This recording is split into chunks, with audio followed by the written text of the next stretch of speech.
CM ಸಿದ್ದರಾಮಯ್ಯಗೆ tension.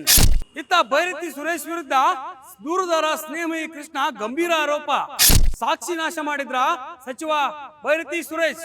ಉಪಚುನಾವಣೆಯ relax mood ನಲ್ಲಿದ್ದ CM ಸಿದ್ದರಾಮಯ್ಯಗೆ ಮತ್ತೆ ಎದುರಾಗತ್ತಾ ಸಂಕಷ್ಟ. ಗ್ಯಾರಂಟಿ ಇದು ಗ್ಯಾರಂಟಿ ನ್ಯೂಸ್. ಸುದ್ದಿ ಖಚಿತ, ನ್ಯಾಯ ನಿಶ್ಚಿತ. ಸಿಎಂ ಸಿದ್ದರಾಮಯ್ಯ ಈ ಒಂದು 3 ಉಪಚುನಾವಣೆಯ ಗೆಲುವಿನ ರಿಲ್ಯಾಕ್ಸ್ ಮೂಡ್ನಲ್ಲಿದ್ದಾರೆ.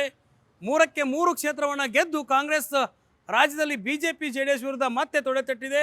ಆಡಳಿತಾರೂಢ ಪಕ್ಷ ಗೆಲುವು ಸಾಧಿಸಿರೋ ಖುಷಿಯಲ್ಲಿ ಕೈ ನಾಯಕರಿದ್ದರೆ, ನಾಳೆ ಸಿಎಂ ಸಿದ್ದರಾಮಯ್ಯ ಅವರಿಗೆ ಹೈಕೋರ್ಟ್ನಲ್ಲಿ ಮತ್ತೊಂದು ಸಂಕಷ್ಟ ಎದುರಾಗುತ್ತಾ ಅನ್ನುವಂಥ ಪ್ರಶ್ನೆ ಇದೀಗ ಭಾರಿ ಚರ್ಚೆ ಇರುವಂಥದ್ದು. ಯಾಕಂದರೆ ಮೂಡಾ ಕೇಸಿನಲ್ಲಿ ಸಿಎಂ ಸಿದ್ದರಾಮಯ್ಯ ಅವರ ಪ್ರಭಾವ, ಅದರ ವಿರುದ್ಧ ದೂರುದಾರ ಸ್ನೇಹಮಯಿ ಕೃಷ್ಣ ಆರೋಪವನ್ನು ಮಾಡಿ ಹೈಕೋರ್ಟ್ ಮೆಟ್ಟಿಲೇರಿದ್ರು.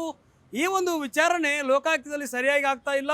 ಲೋಕಾಯುಕ್ತದ ನಡೆ ಹಲವು ಅನುಮಾನಗಳಿಗೆ ಕಾರಣವಾಗಿದೆ ಅನ್ನೋದನ್ನು ಇಂಗಿತವನ್ನು ವ್ಯಕ್ತಪಡಿಸಿ ಹೈಕೋರ್ಟ್ನಲ್ಲಿ ಅರ್ಜಿಯನ್ನು ಸಲ್ಲಿಸಿದ್ರು.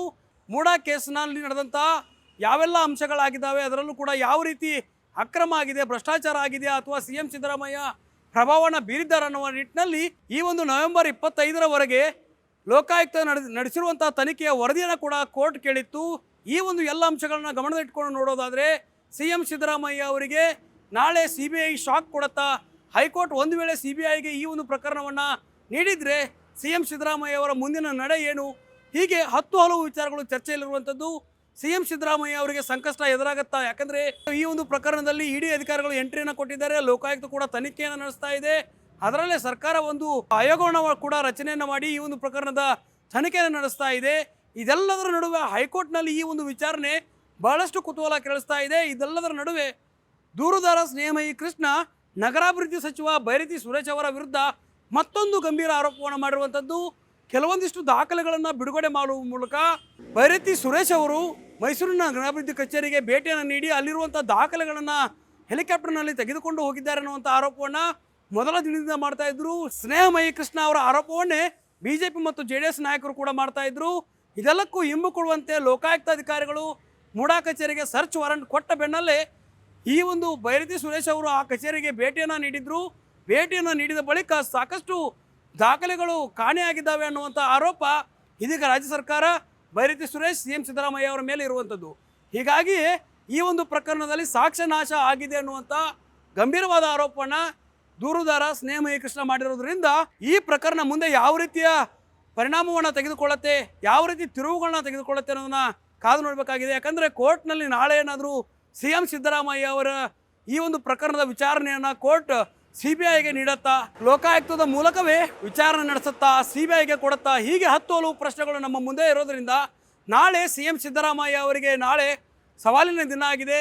ಮತ್ತಷ್ಟು ಸಂಕಷ್ಟ ಆಗತ್ತಾ, ಇಲ್ಲ ಬಿಗ್ ರಿಲೀಫ್ ಸಿಗತ್ತಾ, ಹೀಗೆ ಹಲವು ಚಿಂತನೆಗಳಿರೋದ್ರಿಂದ ಸಿಎಂ ಸಿದ್ದರಾಮಯ್ಯ ಕೂಡ ಈಗಾಗಲೇ ಕಾನೂನು ತಜ್ಞರ ಜೊತೆ ಚರ್ಚೆಯನ್ನು ನಡೆಸಿದ್ದಾರೆ.